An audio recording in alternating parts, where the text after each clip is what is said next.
Last 2 rounds na lang mga kamatsas at grabe ang pressure ni Wesley. Makukuha niya. Nako, malapit-lapit na ang Norway Chess 2026. Ngayon pa lang siya magcha-champion kung sakali, no? Ang nakaharap niya kagabi ay ang fresh Super Chess Classic champion ng Romania na si German Super GM Vincent Keimer. Naku, mabigat. Umabot sila ng Armageddon. Tingnan natin, pasadahan natin. At susunod gagad natin ang Armageddon fight din ng world number 1 Magnus Carlsen versus Praggnanandhaa. Naku, yan po yung mga nagpainit ng round kagabi. Papasadahan natin, pero bago yan ay sagutan muna natin ang puzzle na iniwan natin sa ating last upload. Ayan po, wala tayo kahapon mga kamatsas kasi kwento ko sa inyo mamaya bakit wala tayong video kahapon. Okay, ang ginawa po dito ni Karpov noong 1981, brilliant positional move Queen E4 para sumundot ng check doon. Siyempre, tayo man ang black, tatakpan natin. Pero mayroong unexpected brilliant sacrifice, the rook! May ganun, no? Queen takes G6 check, sasabayan pa ng kain doon, and then nag-King E8. Talagang pinapakain yung pawn kasi po kung dito pupunta, imagine may check, King E8, susundutan ng bishop doon, matchas, walang tatakbuhan po ang king. Pero hindi naman kinain ni Karpov eh. Ang ganda ng ginawa niya, may bishop B5 check, brilliant check. Queen H7 check, check ulit, angat para suportahan ng queen, may Queen G7 na uwi po sa pagkamatchas. Yan po ang nakita ni Karpov at congratulations sa mga nakakita naman. Napakaganda po ng mga puzzles dito sa Internet Chess Club. Kaya ang gawin nyo po, mag-download na kayo. Free lang ang paggawa ng account dito and downloadable sa Play Store and App Store. Okay po? Yan, grab yours now. Sana magkaroon na kayo sa inyong mga cellphones, tablets, computers. Napakadali lang magkaroon. Okay, white dito si Wesley. Ibig sabihin sa Armageddon na ito, must win si Wesley. Tabla lang kailangan ni Keimer. Nag D4, Knight F6, C4, E6, Knight C3. Pinapasok talaga ni Wesley ang Nimso Indian. Winelcome niya. Nag-E3 siya. Yan talaga mga kamatsas ang kanyang linya talaga. Sa kanilang long game na nagtabla, Queen C2 ang ginawa niya eh. Pero dito ginamit na niya talaga yung paborito niya. Yan ang palaging ginagawa ni Wesley. Castling, Bishop D2 para kung kainan man at least bishop na po ang pangka-capture at makaiwas na sa hindi maayos na pawn structure, nakakailang madodouble pawn eh. Kaya ito po yung purpose ng bishop D2. Nag B6 naman, simple lang si Keimer, i-develop ang bishop, Knight GE2 develop, kakaiba to ah. Tingnan natin. Nag D5, okay? Control the center, kinain lang, kain po at nag Knight F4. Yun. Ang agang nawala sa libro ah. Teka muna, ang novelty po Knight F4, Knight G3 ang old line. Okay, nangyari noong 2009 pa na uwi sa tabla itong Knight G3. Pero itong Knight F4, ang aga, wala kagad sa libro, tira ni Wesley. Bishop B7, Bishop D3, Bishop D6, ayun. Dito po, na-transpose kasi. Ibig sabihin, hindi man in a proper sequence, pero bumalik uli sa libro. Lumalabas ang novelty na dito itong Bishop D6. Ganun po kasi pagka natatranspose kasi. Ang old line dito ay Rook E8. So lumalabas ang bagong tira ngayon na palabas ni Keimer. Bishop D6. Queen F3. Nakikita ko po kasi sa chess opening database ng Masters database ng chess.com. Kaya ko na detect, nasasabi ko. Queen F3. Para kung kainin man po ang knight, queen ang pangkakain. Kinain pa rin talaga ni Keimer. Queen takes F4 at nag-bishop A6. Hinamo ng bishop, umilag si West para ma-maintain ang bishop dito papunta doon sa diagonal, pero hindi niya kinapture. Grabe naman yun. Kasi pag kinain kasi, makaka-develop tempo lang si Keimer. Tulong kay Keimer yun. Nag-C5. Ayan na. Yan talaga ang mga pahatid na dating ng Nimso. Yung mga nakakailang, mga pahatid yan eh. Pressure. Kinaslingan, ayun. Kaya naman pala nag-decide si Wesley i-atras ang bishop kahit na may bumabalakid sa kanyang castling king side, ready naman pala siya to play castling queen side. Ayun po mga kamatsas. Knight C6 develop, nag A3, ayun, para kontrolin ang paparating na knight, and nag Rook C8 develop, King B1 ilag ulit sa pressure, at nag Rook E8, G4, ayan na po. Binira na kagad ni Wesley ng pressure sa king side at nakikitaan ko po ng matinding pawn storming na paparating. H4, H5, G5, kinapture na, takes, Knight E4. So ang usapan naman dito kung gaano naman kabilis si Kmer na maka-counter attack. Otherwise, kung hindi siya ka-counter, yun nga, may mga paparating ng pambomba si Wesley sa king side. At kinain po, takes, nag-rook, iwan muna. Grabe tong rook pahinog muna. Kung ako dito, parang gusto ko nang kainin kagad, naiinip na ako dyan sa pawn na yan sa e4. Pero kay Wesley, pahinog muna. Ayun, no? May ano muna, may tore pang kakain, ano? Bishop D3. Okay, hinarangan naman po ni Kmer. Itong E4 sinuportahan pero binad mo ba ng computer? Bakit? Bakit nag-bad move, Stockfish? Ano bang gusto mong tira? Dapat ang tira, Knight E5. Aray! Aray ko, mga kamatsas. Ang lalim naman yan. Pakain? Di ko magets O sige, gets ko na. May lundag pa dito. Tindi pala nitong tira na to. Halimbawa, kung kainin yan mga kamatsas. Rook takes, sino? King takes, Queen D3 check, King C1. Ay, sunod-sunod pala ang combo. Harangan natin, only move. Ay, grabe. Parang puzzle na nakita natin kanina, no? Malakarpob. Malakarpob, oh. Tabla lang pala. Akala ko naman. Akala ko, tabla lang pala. Bishop D3 kasi anytime may pangkain eh. Tabla lang, perpetual lang pala. Grabe naman yon. Grabe pala yon. Siyempre dito mga kamatsas, pero perpetual means wins for black. Lalo na sa Armageddon fight na ito. So may, pwede yun sa black, no? O Armageddon na eh. Grabe tong Knight E5 na tong bangis pala, no? May rook takes pala. Pero, nag-Bishop D3 si Kmer eh. Na-pressure na rin. Ang layo ng agwat sa oras. So, na-maintain ni Wesley yung Armageddon time advantage sa white eh. Maintain na maintain. No? Kinain-kain at dito kinain-kain, nag-D5. Ayun na po. Para may pang-ilang na sa knight. Takbo na yan, syempre. Knight E7, nag-Queen D4. Suporta sa pawn, threat sa pawn. Nako, pero ito yung pinaka-binibiling plano dyan. Bishop C3. Lalagyan ng buntot yung ulo ng queen at may threatening matchas. Nag-rook D8, threat sa pawn D5, nag-bishop C3. Ayun, Wes, ba't mo sinunod yung sinabi ko? Joke lang muna yon. Binad mo ba ng computer? Dapat daw po. D6 lang ang tira. Bakit? Stockfish, pagka gumanon, saka mo kainin, di buhay pa ang pawn. Ayun. Saka daw kakainin to, buhay pa yung pawn. Hindi pa basta-basta mababawi. Saka ngayon gaganon, patibay ng pundasyon ng depensa ng pawn sa D-file. Oo nga, no? Grabe pala yun. Pero nag-bishop C3. Threatening matchas. F6. Good move. Tingin ko, only move naman yan. Grabe naman si Stockfish maka-good move. D6, ayun na. Okay, tinulak na. Hinabol tuloy ngayon dito ni Kmer para bawiin din po kaagad on time ang pawn sa D6. G5 ni West para gibain naman yung F6. Pressure doon. Di pa kinain itong D3. Rook takes at nag-check muna. Queen E6. Todo-todo hamon naman si Kmer. Genius po ito para makaiwas sa gulo-gulo ng queen. Magulo kasi ang queen na yan, no? Para hindi rin makakain basta-basta sa pawn. Kinain-kain na nauwi rin sa queen-to-queen battle. So dito po may sundot doon ng check sa D8. Yun nga lang mga kamatsas, no? Rook D6 ang ginawa ni Kmer. Dito po kasi sa ganitong endgame mga kamatsas, na-discuss ko po ito sa advanced lesson ng ating nakaraang kamatsas. Yung bishop versus knight and two rooks. Na-discuss ko po yan. No? Dito po kasi lumalabas madalas maganda ang kapalaran ng puti, lalo na pag bishop ang handle. So wag niyong basta-basta itatabla pagka ganito. Ang knight medyo malakas naman yan pero maliit ang paa niyan kumpara sa bishop. Maliit ang takbo niyan. So dito po may check kasing paparating sa D8. Inagapan ni Kmer, binad mo ba nga lang ng computer? Hindi po nagustuhan ng tira na yan. Para wag lang makacheck doon, hinarangan.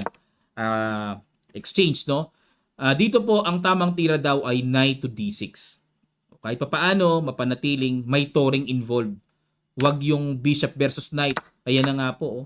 Saktong-sakto sa mga students and players na nag-undergo ng advanced lesson, nakaraang kamatya. Shout out sa inyong lahat. Ito, lumabas na yung sinasabi ko sa inyo na bishop versus knight. Inaral natin to. Lumalabas di ba? Kain. Ay, hindi pala. Pag kinain pala, simply may bishop, ano. So, G5 muna. Okay. At lamang man ang pawn si Wesley pero double pawn sa F-file. Okay, pero bishop versus knight pa rin still. King C2, King F7, ayun. Nagkasunod-sunod na po ang bad move dito ni Kmer. Ba't naman binad move ba? Parang normal naman yung lapit ng king to activate the king, di ba? Dapat daw is knight E4 check. Talaga? Ay, knight E4 check. Wala. Ano chinek? Yung bishop? Sorry pa, walang check. Bishop D4, threat ang depensa sa pawn, saka king F7. Ganon. Pagka gumanon, kain kagad yun. Okay. Oo nga. Kahit, hindi naman kakainin kaagad yan kasi kung ganon, sukatan nga lang to mga kamatsas. Calculation nga lang ito ganon. Kain. Dito. Haba. kain. Doon, dito. Pareho makaka-queen. So, it's a matter of calculation pagka ganito nangyari mga kamatsas. Long range calculation. Exchange the bishop to knight. Iko-convert sa king and pawn ending. Ngayon, kung hindi naman mananalo puti, edi mano-mano lang pupunta doon. Ito yung pinag-aralan namin, no, na endgame, mo. Bishop versus knight, pero madalas manalo ang may bishop. Napasa side pa ni Wesley. Kaya ganda ng kapalaran dito ni Wesley, no? Ganda ng endgame outcome niya. Ang under pressure dito si Kmer. Nag king F7, naka king D3 na si Wes. Wala nang knight E4. King E6, A4, knight E8. Ayun, threatening the pawn on F6. Pero binad mo ba na naman? Dahil nga po sa kakulangan ng oras, wala na si Kmer. Nagdideliryo na. Kumakabyus-kabyus na. Dapat daw ang accurate move is to play A6. Dito lang daw po abang-abang. Grabe naman, napaka-sustansya naman ng inaral natin sa advanced lesson, no? Yung sa summer clinic namin. Ang galing, hindi ko akalaing lalabas sa game ni Wesley pa. Knight E8, threat sa pawn. Bishop E5, what a fantastic move by Wesley. Ang galing. Okay, Bishop E5 lang, Genius move. Pag kinain kasi F7, unstoppable pawn promotion, mga kamatsas. So, dito, nag-H5. Okay, hindi pinansin. Nga pala po sa mga gustong continuous ng training at mag-training under ng online ginagawa nating training, this coming June 12 po ang start. Ang registration link po nasa comment section. Sa mga gustong extensive talagang rigid training na gusto nyo matuto talaga ng mga hindi nyo nakikita sa pangkaraniwang analysis na ginagawa ko, mag-register po kayo. Subukan nyo mga kamatsas. Simple investment pero malaki ang magigain nyo sa mga lectures na mapapanood nyo po. Di man kayo maka-attend sa live pero recorded naman palagi. Mababalikan nyo kung busy kayo na tao. Mababalikan nyo pa rin mga kamatsas. So try nyo po, click nyo lang ang registration link sa comment section below for training. Okay, so nag-H5 si Kmer, balik tayo. Nag-King D4 naman si Wes. Yun lang mga kamatsas. Hindi nagustuhan ng computer. Wes, ba't mo tinira yan? Blanderacious yan Para supportahan yung bishop, medyo naiilang ako baka mamaya matimingan. Wes, kung kakainin ng bishop mo anytime may push ka, medyo pressure na rin sa oras Pressure na sa oras, magkikita kami ni Wesley sa Hong Kong. Very soon, Wes. Magkikita tayo. God willing. Okay. Dapat daw po ang tira is B4. Ayun pala ang timpla dyan. B4 lang, no? B4. Bakit? Curious lang. Pag nag-G4, gaganon na. Curious lang sa endgame study na to. Ayun! Pag gumanon, lagyan natin sa puti. Baka mamaya tamaan kasi pagka sa dark square King C4. Medyo malayo na ba? Kung baga sa basketball kulang na ba ng isang hakbang di naabot? Pag nag-King E6, B5. Pag nag-A5, oo. May ganon? Hindi. Teka muna. May check Ganon na. Pagka gumanon, check. Hindi 4. Knight C8. Bishop B8. Tingnan nyo. Tingnan nyo hirap ng takbo ng paa ng knight. Ang ikli. Pag nag-knight E7, King E4. Sorry. Na mouse flip. King E4. Doon naman pupunta. Yan. Nakita nyo po. Shout out sa mga umatin ng advanced lesson nakaraan. Gantong-ganto yung inaral namin. Laging nakakapasok yung White King. Naku, grabe ganda talaga. Ako naman ay proud na proud as a coach na nagturo kasi lumabas sa game lumabas. Balik tayo. Pero nag-King D4 si Wes. Kinain po ni Kmer. Nakalculate ni Kmer na sakto na yung kain. Takes. King C4, pupuntahan ni Wesley. King F5, sumabay talaga oh. King B5, gumanon. Sukat na sukat ni Kamer. Calculated. Ito na yung kanina tinuturo-turo natin kanina. Ito na yun. Lumabas talaga. A5, H4, gumanon. Ayun oh. Bakit kung sasabay dito? Hindi, nauna na yung punay. No? Ganon. Di makaka-promote. Una makaka-queen si Wesley. Kain, ganon. Yun.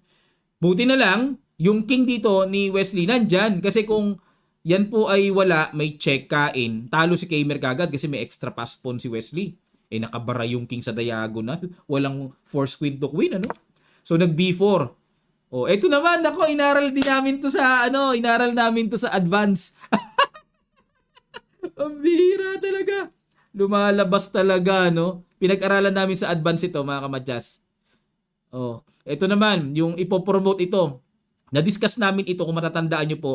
Naging laro ni Kamer, ni Gukesh. Nakalimutan ko kalaban niya kung sino. Laro ni Gukesh yun naitabla ni Gukesh. Sino kalaban ni Gukesh noon? Naku, paki-comment naman po mga kamadyas. Na-analyze na natin yun Laro ni Gukesh, siya yung defender na itabla niya. Kay Kamer din yata yun. Parang kay Kamer din, ano? Pero this time, baliktad. Si Kamer po ang nasa losing side. Ang nasa winning side ay si Wesley. So, Chumek. Dito, kailangan ng accurate placement ng queen talaga para makagulo at mapigilan ang pag-progress. Tabla naman po talaga to yan inaral namin to. Gaganon, check Daming lumabas sa lesson ng advance. Daming lumabas sa game ni Wesley na to. Ayun, isang tira lang blunder. Prone naman talaga sa blunder ratios talaga dito. Prone talaga ang defender. Ang accurate po dito mga kamadyas is to play queen e4. Yan ang accurate. Para di makatulak yung pawn. Hindi kasi dito laging check ng check. Kasi once na Chumek, for example, may queen b5. Huli Huli. Wala na. Queen to queen. Diba? Kaya dito, kailangan iniiwas dito. Gets ko na. Si Gukesh, ang king niya nandito sa baba. Nandito. Dapat ang king nandito. Kaso, this time ang king kasi nakaangat. So, pag nakaangat ang king sa gantong defensive side, pagka ganyan po, prone ang king sa pagharang, mahuhuli ng queen to queen. Nakaangat Dapat po kasi theoretically, pagka nasa depensa ka, yung king mo malayo sa pagharang ng, pag-stop ng check, maku-queen to queen. Nakaangat. Nakaangat Yun Check. Yun Tinan nyo, limited ang check Pag chumek dito, harang. Huli. Yun yung sinasabi ko. Kapag yung king kasi nakaangat, limited ang checks na magagawa. Pagka chumek doon, huli, harang, huli, queen to queen. Nakita nyo po? So, dapat yung king nandito. Kaso, nagkataon na mali ang pwesto ng king dito ni Kamer. Tumira po dito, pero na-flag down, naubusan ng oras si Kamer. Talaga namang prone sa pagkaubos ng oras. Naintindihan natin. Kung ang king dito ni Kamer nandito, may mga options siya to check. Maraming options to check. Hindi tatamaan ng pagharang force queen to queen. Malayo kaso nakalutang yung king Limited, di siya makacheck. Lahat harang, may huli. Gets nyo po mga kamadyas, yung endgame na to. Tiniskas po namin to sa nakaraang summer clinic, advanced level. Ayan, sana po mga kamadyas ay pwede rin po kayong makisit in doon. Mag-register nga lang po kayo mga kamadyas para makapasok kayo sa FB group na kung saan ginawa po namin yung 9 live sessions. Mapapanood yung lahat yon. Replay nga lang recorded. 1 hour per video. Tsatsagain nyo lang mga kamadyas. May mga endgame study kaming pinag-aralan. Okay po? Ayan. So, next natin. Ang gitgitang laban naman nila Magnus Carlsen at Praggnanandhaa sa Armageddon. Pasadahan natin. White dito si Magnus, kagaya ni Wesley kanina. Force win siya dapat. Tabla lang kailangan ni Prag. Nag E4, E6. Grabe. Kunat ng French D4, D5, French defense ang ginamit. Advanced variation naman ang pinili ni Magnus. C5, C3, Knight C6. So, ganyan po talaga ang advanced variation. Pang-ipit yung E5 dyan Knight H6. Develop lang. Ito medyo kakaiba. Usually po tira dito Queen B6 o kaya Bishop D7. Pero itong Knight H6, rare, Rare itong line na to. Knight A3. Gaganon kagad. Kakaiba rin po yung setup dito ni Magnus. Knight A3 para pag nag-Knight F5 to pressure the D4, may pang Knight C2 siya, additional support sa sentro. Kinain na, kain, nag F6, agad-agad naman binasag ni Prague yung sentro, kinain, queen takes, at nag bishop d3 develop. Ayun, lumabas po ang novelty after, after kain. Yan po ang bagong tira. Kasi ang old line, bishop takes, bishop d3. Yan ang old lines. Pero itong ginawa ni Magnus, bago po. O, kasi may naghahanap po talaga paulit-ulit sa comment section. Kung saan ang novelty, saan ang bagong tira. O, yun, sa paghihiwalay ng old book line sa new move. Ayan, bishop d3 develop. Nag-bishop b4 check, bishop d2 harang. Kinain na po yung knight para wasakin ang gilid, pangit ang pawn structure. At kinapture pa ni Prague ang pawn sa d4. Pero tingin ko naman yan ay talagang sinasadya ni Magnus na ibigay ng ibigay yung mga pawns na yan para sa developments niya. Kinain uli, binawian. Ay, oo, pagkain dito. Naku po, try lang kainin, bawian, may check, winless. Pero kwentado po ni Prague ito. May nakahanda siyang queen c3 check. O pag nag-bishop d2, kakainin naman yung bishop sa d3. So, prepared na yung linya. King f1, kinain. Okay, so naku, paano ngayon ng king? Rook c1 muna, threat ang queen. Queen e5 para walang check doon. Nag g3? Ha? Talaga? Parang akala ko nga chichikin dyan para di na makapag-castling ng tuluyan, pero nag g3 para magkiking g2. Bishop d7, king g2, nag-castling. Pinakastling talaga ni Magnus, Para siyang may partida kay Prague, Kasi parang ako gusto ko i-check na para di na pag gumalaw na yung king, di na makakapag-castling, di ba? Oh, pinakastling pa Rook e1, threat ang queen. Atras, para walang check din doon, control the g4 square. Nag-rook c7, talagang pinasok. Inilang, may rook takes e6 coming. Nag-rook f7, sinangga ang pagkakapin. Nag-f4 naman, para kontrolado yung e5 square. Rook f8, doble lang. Mamaya may rook takes f4, pwede, Nag-king h1, ayun na nga po, para makaiwas sa rook takes f4 si Magnus. Nag-bishop e8, rook to rook. Kain ng bishop para suportado ang pawn e6. Nag-queen c2. Bishop to h5, susundot ng check sa f3. King g2 para walang check. Kinainan bumalik nga po sa g-file. Ito na yung sinasabi ko kanina. Pero may check naman doon. Kumbaga parang expected naman pala ni Magnus, meron siyang backup plan kung ganyan na mangyari. Hinarangan ng tore, bumagsak ang pawn e6 with check. King h8 at nag-rook f1. Ayun, hinamo ng rook to rook. Hindi mo na po kinain yun. Bakit? Pagka kinain ito, mayroon pong bishop f3. Kaya naman pala na pa rook f1. Bishop f3, queenless. Aray. Kaya pala, okay. Nag-rook f1 muna. Kinain, bishop f7. Okay, para suporta na rin sa pawn, threat pa ang queen, chumek, harang para hindi makain yung pawn. B7, grabe, tibay dumipensa ni Prague. Parang Karpov, Nag-queen b8, threat ang pawn a7, chumek muna sa ilalim. Angat, ayun, dyan na po na bad move si Magnus. Kasi medyo mahirap talaga sa side ni Magnus. Obligado niyang piliting manalo dito Force move siyang manalo Dapat daw pawn tira is king h1 or king g1. Pero nag-king h3, nakita ni Prague ang perfect move. King g7 para maka-check na. Hindi kasi makagalaw ang bishop, nakapin. Nag-queen c7 check muna. Harang ng bishop. Bishop d3. Nag-queen b6 hamon, queen to queen. Queen e5 check. Queen f6, queen c7. At nag-b6.